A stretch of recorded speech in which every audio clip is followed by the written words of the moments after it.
पाण्याच्या शोधात आलेल्या 8 नीलगाईंचा कळप शेतातील विहिरीत पडला। मृत्यूची झुंज देत असलेल्या या नीलगाईंना वन विभागाच्या पथकाने तब्बल 3 तास विशेष मोहीम राबवून सुरक्षित बाहेर काढले। ही घटना वर्धा वन परिक्षेत्राच्या कार्यक्षेत्रातील वडनेर राऊंडमधील मौजात जांगोना येथे घडली। मिळालेल्या माहितीनुसार मौजात जांगोना येथील श्याम सयाम यांच्या शेतातील खचलेल्या विहिरीत काही नीलगाई पडल्याची माहिती सरपंच नितीन वाघ यांनी प्रादेशिक वन विभागाच्या अधिकाऱ्यांना दिली।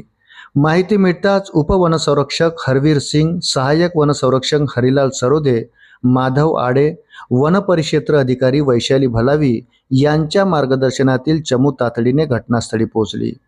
जेसीबीच्या साहाय्याने युद्ध पातळीवर रॅम्प तयार करून नीलगाईंना बाहेर काढण्याचा निर्णय घेण्यात आला। सायंकाळी 7 वाजता युद्ध पातळीवर रॅम्प तयार करण्यास सुरुवात झाली। सुमारे 9:30 वाजता रॅम्प तयार झाला, पण घाबरलेले वन्यजीव रॅम्पने विहिरीबाहेर येण्यास धजावत नव्हते।